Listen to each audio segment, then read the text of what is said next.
Halo pemirsa, apa kabar? Semoga dalam kondisi sehat selalu. Senang sekali menyapa Anda kembali dalam VOA Global Report from New York City bersama saya, Randy Wicaksana. Pemirsa, Amerika Serikat setujui dana bantuan untuk perang di Ukraina dan Israel. Selengkapnya, tim VOA rangkum dalam Global Highlight. Senat Amerika Serikat setujui paket dana bantuan senilai 95 miliar dolar Amerika atau setara 1.500 triliun untuk Ukraina, Israel, dan Taiwan. Legislasi ini mendapatkan persetujuan mayoritas anggota Senat dengan 79 suara setuju dan 18 tidak setuju. 61 miliar dolar dialokasikan untuk Ukraina, 26 miliar untuk Israel dan dana bantuan humaniter di kawasan konflik dunia, dan 8 miliar untuk Taiwan dan negara Indo-Pasifik lainnya. Presiden Joe Biden tanda tangani legislasi ini pada Rabu 24 April. Is handing over the decree. Bank Indonesia New York melantik Kepala Perwakilan BI New York yang baru 22 April lalu di The Plaza Hotel, New York. Wahyu Agung Nugroho menjabat posisi ini menggantikan Kepala Perwakilan BI New York sebelumnya, Decimus. Kehadiran Bank Indonesia New York untuk fungsi kolaborasi dan market intelligence untuk mempromosikan Indonesia, produk buatan Indonesia, perluasan perdagangan internasional Indonesia, dan promosi investasi ke Indonesia. Langit Yunani Selatan mendadak berwarna oranye pada Selasa 23 April akibat awan debu dari Afrika Utara. Angin kencang membawa debu dari gurun Sahara dan membuat kawasan ibu kota Athena menjadi oranye di siang hari. Pada Selasa, fenomena ini meningkatkan suhu 20 derajat lebih panas dari kawasan Yunani Utara. Dewan Perwakilan Rakyat Amerika Serikat Sabtu 20 April menyetujui rancangan undang-undang yang akan memaksa aplikasi TikTok melakukan divestasi dari perusahaan induknya di Tiongkok, ByteDance. RUU ini didukung mayoritas anggota DPR baik dari kubu Partai Demokrat maupun Partai Republik. Jika tidak dilakukan, aplikasi ini berpotensi dilarang beroperasi di Amerika Serikat. TikTok sendiri memiliki 170 juta pengguna aktif di Amerika Serikat. Pemerintah Amerika Serikat menuduh platform ini memberikan peluang bagi Tiongkok untuk melakukan pemantauan terhadap penggunanya. Aksi protes perang Israel di Gaza pecah di berbagai kampus di Amerika Serikat, termasuk kampus-kampus prestis Ivy League. Beberapa aksi protes di kampus New York berujung kepada penahanan total lebih dari 200 mahasiswa oleh pihak berwajib. Aksi protes di kampus negeri Cal Poly Humboldt di California berujung kepada ditutupnya kampus akibat pendudukan kampus oleh aksi protes mahasiswa ini. Itu tadi Global Highlight pemirsa, kita masuk ke berita berikutnya. Hilirisasi nikel menjadi salah satu kampanye utama pasangan Capres-Cawapres terpilih Prabowo Gibran. Namun produksi nikel di Indonesia masih diliputi masalah lingkungan dan hak asasi manusia. Lantas bagaimana sebaiknya pemerintah bergerak? Rio Wasikal melaporkannya dari Washington DC. Indonesia adalah pemain besar dalam produksi bahan mentah nikel. Namun sebagai produsen produk akhir, seperti baterai mobil listrik, masih sangat jauh. Analis memperkirakan Indonesia tahun ini hanya menyumbang 0,4% kapasitas produksi baterai dunia. Kita harus melihat berapa signifikan sih kapasitas produksi baterai Indonesia. Jadi tanpa adanya demand dari kendaraan listrik, tidak akan terbentuk demand di baterai dan tidak akan terbentuk signifikan baterai supply chain di Indonesia. Dalam sisi produksi, Energy Shift Institute mencatat nikel Indonesia naik 8 kali lipat sejak 2015. Indonesia memang tengah berupaya untuk menjual nikel ke Amerika Serikat lewat kerangka kerjasama perdagangan bebas terbatas atau Limited Free Trade Agreement. Karena Indonesia juga ingin mengambil keuntungan dari insentif pajak mobil listrik yang sekarang tengah berlaku di Amerika Serikat setelah berlakunya Undang-Undang Inflation Reduction Act tahun 2022. Tapi perdagangan mineral dengan pemerintah Amerika terganjal sejumlah masalah lingkungan dan hak asasi manusia. Riset mengungkap pembangunan Indonesia Weda Bay Industrial Park di Halmahera, Maluku Utara yang jadi sentra produksi nikel menyebabkan penggundulan hutan seluas 5.331 hektar dan memiliki 12 pembangkit listrik batubara captive. what's happening across the country is we're seeing this massive growth in these new captive coal plants to power nickel smelting operations. It's completely a perverse climate solution to build brand new coal plants to, process minerals for the energy transition. Riset ini juga mengungkap banyaknya pelanggaran hak masyarakat setempat, mulai dari pengambilan lahan sampai intimidasi. Jika perdagangan nikel lewat skema perjanjian dagang bebas terbatas terwujud, perlu aturan mengikat mengenai standar lingkungan dan hak asasi manusia, ujar Krista. To ensure that, any nickel that is covered under that agreement or other critical minerals coming from Indonesia are not contributing to these types of human rights, environmental, and climate abuses that we're currently seeing. Analis menilai Indonesia perlu melakukan perbaikan lingkungan, sosial, dan tata kelola atau ESG, apalagi jika menarget pasar Amerika dan Uni Eropa. Bisa hampir dipastikan bahwa tekanan ESG itu tidak akan berhenti. Sehingga kalau Indonesia tidak secara proaktif bergerak lebih dulu gitu ya, atau bergerak mencoba mengikuti pergerakan pasar, kita akan risiko ketinggalan. Pengamat menilai Presiden Joko Widodo mewariskan komitmen dan regulasi perubahan iklim yang cukup kuat, seperti penerapan panduan investasi lestari yang dirilis Badan Koordinasi Penanaman Modal tahun 2022. Harapannya adalah indikator-indikator ini gitu menjadi panduan bagi seluruh pihak. Bagi siapa saja, bagi pemerintah, iya, gitu. Kita mau melihat apakah pelaku industrinya memantau ya, monitoring dengan komitmennya pemerintah itu apakah sudah sesuai atau belum. Namun Presiden baru yang terpilih diharap memperkuat dan mempercepat implementasinya. Dari Washington DC, Rio Tuasikal, VOA. Usai jeda pemirsa, kita akan kembali menjumpai Arya Tempudianto dari Washington DC yang akan membawakan berita terkait kopi. Ana, ada berita apa soal kopi nih? Thanks Randy. Ya pemirsa, setelah jeda saya akan ajak Anda melihat prospek dan juga prestasi kopi Indonesia di ajang International Specialty Coffee Expo yang baru-baru ini berlangsung di kota Chicago. Tetap di VOA Global Report.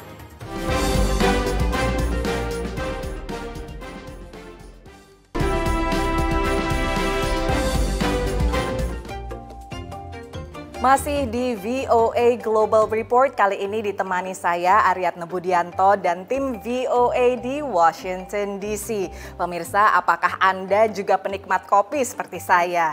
Dan apakah Anda menyukai yang namanya specialty coffee atau kopi spesial kualitas tertinggi yang biasanya dihasilkan perkebunan tertentu yang rupanya ini semakin diminati oleh warga di Amerika Serikat? Menurut data tren kopi spesial 2023 oleh Asosiasi Kopi Nasional Amerika, 52% warga Amerika 18 tahun ke atas yang disurvei mengkonsumsi kopi spesial pada pekan itu. Pada kelompok 25 hingga 39 tahun jumlahnya bahkan 62%. Kesimpulannya, konsumsi kopi spesial di Amerika selama 2023 melampaui rekor tertinggi dalam 5 tahun. Di segmen Helpreneur kali ini saya mengajak Anda ke pameran dagang kopi spesial terbesar se-Amerika Utara yang berlangsung di Chicago. Tim Indonesia memamerkan kopi-kopi spesial dari berbagai kawasan Nusantara dan juga mencetak prestasi internasional. Selengkapnya dalam liputan berikut ini.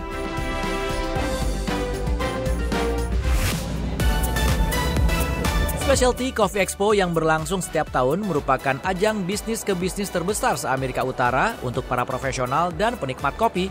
Berlangsung di Chicago 12 hingga 14 April, pameran dagang ini mempersatukan pengunjung dengan pelaku industri kopi lewat berbagai acara, mulai dari pameran aneka produk kopi, edukasi proses pemanggangan, penyeduhan, dan penyajian kopi, hingga serunya berbagai kompetisi tingkat nasional dan internasional, termasuk World Brewers Cup, yang diikuti barista unggulan yang terseleksi dari 41 negara termasuk Indonesia yang diwakili Rian Wibawa. So judges, today I would like to share with you a tasting experience that will represent a harmony from a diversity.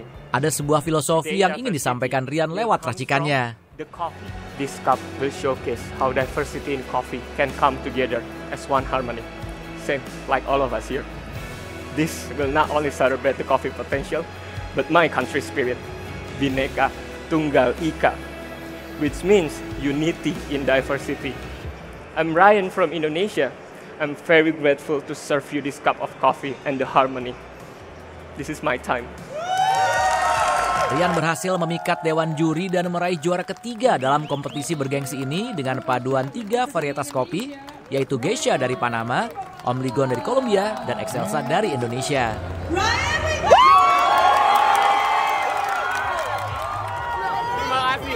Terima kasih. Ini buat Indonesia.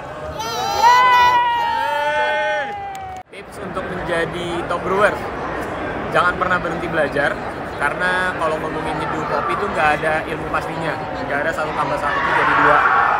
Jadi terus explore, terus cari tahu, karena dengan kita explore dan cari tahu dari keingintahuan diri sendiri, bisa jadi itu sebuah inovasi walaupun kecil, ternyata ada manfaatnya buat industri kopi.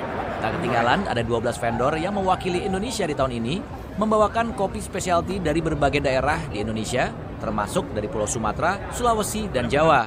Salah satunya adalah Lucy Teja Sukmana dari Grape Farm, pertanian di Pegunungan Patuha, Ciwidey, Jawa Barat. Sejak tahun 2005, Grape Farm menyuplai kopi Arabica kualitas tinggi hasil budidaya petani lokal terlatih. Pertanian yang memproses biji kopi dengan konsep berkelanjutan dan pengelolaan nol limbah ini pun aktif dalam berbagai program edukasi. Jadi dari hasil dari ekspor tersebut, beberapa buyer juga tertarik untuk meminang produk kami untuk masuk ke dalam pasar Amerika Serikat. Memang beberapa peserta lainnya yang juga sama-sama petani dan prosesor dari seluruh dunia itu cukup terkejut ya dengan cita rasa kopi Indonesia yang memang rich, memang kaya rasa, lalu memiliki keunikan tersendiri. Spotnya Indonesia itu bisa dibilang menjadi salah satu spot primadona ya, karena memang selalu dipenuhi oleh banyak sekali pembeli, calon-calon importir dari Amerika, bukan dari Amerika aja tapi dari Eropa, juga dari negara-negara lainnya itu banyak sekali yang mengunjungi pavilion Indonesia. Dan kami berharap kami bisa masuk ke dalam pasar Amerika yang merupakan peminum kopi terbanyak ya. Jadi indeks minum kopi per kapitanya orang Amerika itu memang kalau tidak salah kedua terbesar di dunia. Jadi memang ini Expo ini luar biasa, bagus sekali, dan peran pemerintah, KBRI, ITPC, lalu perbankan yang mensupport acara ini juga menurut saya sebagai salah satu peserta itu luar biasa, bagus sekali. Ada pula teknologi karya anak bangsa yang kian populer dan mengglobal, yaitu Boss Temper. Singkatan dari Boston Electronics Temper, merupakan kreasi Daniel Kurnianto, seorang pengusaha Indonesia yang bermukim di kota Boston. Boss Temper merupakan temper kopi elektronik, alat pemadat bubuk kopi untuk espresso yang portable, di mana temper elektronik berguna menjaga konsistensi kepadatan bubuk kopi yang sulit didapat dengan temper manual. Umumnya, temper elektronik harus tersambung kabel listrik, tapi Boss Temper menggunakan baterai. Inovasi ini mendapat Red Dot Design Award 2024, salah satu kompetisi desain internasional terbesar. Datang di coffee shop, saya pernah ngerasain sekali tiba-tiba espresso latte-nya berbeda banget. Terus lama-lama belajar proses bikin espresso, terus jadi ketahuan ternyata untuk bikin espresso harus tamping, dan tamping itu manual dan susah untuk precise. Dari latar belakang engineering, saya bikin solusi dan ternyata banyak banget animonya, banyak banget orang yang tertarik karena ini sangat unik, nggak ada di dunia satupun. Jadi saya akhirnya file patent yang di Amerika dan di beberapa negara internasional. Berkat kepraktisannya, Boss Temper menjadi langganan para profesional industri kopi, termasuk eksekutif La Marzocco, perangkat mesin kopi premium dari Italia. I love the Boss Temp. I use it every morning to make my coffee. I think it's simple, consistent, and makes a beautiful tamping solution for my house. Specialty Coffee Association adalah organisasi nirlaba berbasis keanggotaan yang mewakili ribuan profesional kopi internasional. Misinya menyokong komunitas kopi global sekaligus meningkatkan kualitas, keberlanjutan, keuntungan, dan kesetaraan rantai pasokan kopi spesial. Tim Indonesia secara rutin mengusung Kopi Indonesia di salah satu pameran kopi spesial terbesar dunia ini dan akan berlanjut tahun depan di Houston, Texas. Dari Chicago, Illinois, Irfan Ihsan, Aryatna Budianto, dan Dania Iman, VOA. Nah, setelah jeda, Randy Wicaksana di kota New York akan kembali menemani Anda dengan berbagai liputan terkait lingkungan. Stay tune di VOA Global Report.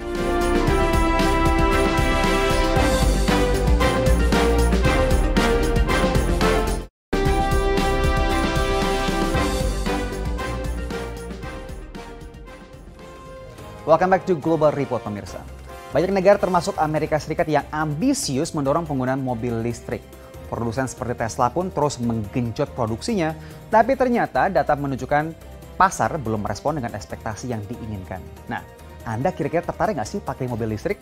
Kita simak laporan Nova Purwadi berikut ini. Produsen mobil listrik Tesla mengawali 2024 dengan data kurang menggembirakan. Selama kuartal pertama, yaitu Januari hingga Maret, Tesla menjual sekitar 387.000 unit kendaraan listrik alias EV. Penurunan 8,5% dibandingkan tahun sebelumnya dan anjlok sekitar 20% dibandingkan kuartal sebelumnya. Over the past 4 or 5 years, we've had one dominant pure EV provider to the marketplace. And what we've seen is not only were they supplying electric vehicles, but also had the most robust closed charging infrastructure. So when you have an EV and gas prices are rising, that's supportive to the whole market. Analis mencatat perlambatan ini terjadi seiring perkembangan secara umum penjualan kendaraan listrik. As more and more competitors come into this marketplace, the consumer hasn't been as quick to adopt directly to pure electric. Tesla does not have a hybrid alternative. And while they do offer the best infrastructure for charging if you are away from home, that doesn't help if you can't make the long distance without some alternative power. Di Tiongkok, salah satu negara dengan penetrasi EV terbesar, pertumbuhan penjualan juga melambat pada kuartal pertama 2024. Menurut Kelley Blue Book, salah satu acuan utama bagi industri otomotif, penjualan EV di Amerika sepanjang kuartal pertama 2024 meningkat 2,6% dibandingkan tahun sebelumnya. Tapi ini merupakan penurunan 7% lebih dibandingkan kuartal sebelumnya. Sejumlah pemain baru kini meramaikan pasar EV, diantaranya adalah pemain lama dalam industri otomotif yang baru merambah ke pasar mobil listrik dan mobil hybrid. A lot of talk about the slowdown in the growth rate for EV adoption. It's not that more people aren't choosing EVs, it's just that the growth is not as fast as perhaps many in the industry anticipated, and that's causing quite a lot of concern within the industry. Hybrids seem to be the way forward. People who don't want to make the jump all the way to an electric vehicle but don't just want a traditional gas-powered car, they're starting to look at hybrid. Nobody quite knows how it's going to roll out in the next few years, how fast the rate of EV adoption will be, what will happen politically, of course. So what you're seeing is a lot of brands hedging their bets. We're going to continue with some gas-powered cars. We're also going to look at hybrids. And alongside that, we're also going to continue to roll out our new EV strategies. Perundangan di Amerika Serikat menetapkan tahun 2035 sebagai tenggat berakhirnya produksi mobil berbahan bakar fosil. Dari Washington DC, Nova Purwadi dan tim VOA. Pemirsa, tidak cuma mobil, sekarang juga manusia mulai memperkenalkan kapal yang ramah lingkungan. Kok bisa ramah lingkungan? Karena seperti halnya mobil dan motor Anda, kapal pada umumnya juga punya emisi karbon. Di New York, sekarang kita bisa melihat kapal yang dicita-citakan bisa jadi kapal masa depan yang ramah lingkungan. Energy Observer atau pengamat energi disebut oleh para penciptanya sebagai kapal pertama di dunia yang swasembada dan tanpa emisi. Kapal ini baru saja berlabuh di kota New York. It's totally different because when you arrive on this boat, you know you don't have any bad smell, no noise. So it's very cool to sail on this boat because you feel good because you don't have any impact on the nature. Energy Observer telah berkeliling dunia dalam 7 tahun terakhir, tanpa bahan bakar minyak setetes pun. Kapal ini terselimuti lebih dari 200 meter persegi panel surya. Sisanya menggunakan tenaga bayu dan samudra. So here we are in front of one of our two ocean wings. This is sails, but automated. And on one mast, you don't have strings to hold the mast, so it can turn 360 degrees indefinitely. Namun tidak selamanya hari selalu cerah. Jika mendung, kapal ini harus mengandalkan baterai sel hidrogen. It's like a generator, but instead of instead of diesel, it will use the oxygen from the air and the hydrogen that we provide, and it will do the reverse operation than the electrolysis, which means that from hydrogen and oxygen, we'll have electricity. Energy Observer berlayar dari Norwegia ke Hawaii dengan 50 pemberhentian selama perjalanan. Di kota New York, kapal ini menerima sertifikat Hari Bumi dari Perserikatan Bangsa-Bangsa atas kontribusinya dalam upaya melindungi bumi. Our first mission, is completed in the sense that we have tested and proved what we wanted to do. But of course, like the raising awareness never ends, so we will keep on doing it. Dari kota New York, Energy Observer akan berhenti di Boston, lalu ke Paris untuk meramaikan Olimpiade musim panas. Di situ, Energy Observer akan beristirahat selagi para ilmuwan dan insinyurnya menggarap proyek berikutnya. Dari kota New York, demikian laporan tim VOA. Dan berita tadi menjadi penutup perjumpaan kita di VOA Global Report episode kali ini. Jumpa lagi setiap minggunya dengan episode yang baru di YouTube VOA Indonesia. Saya Randy Wicaksana pamit undur diri. Sampai jumpa dan sehat selalu. See you next week.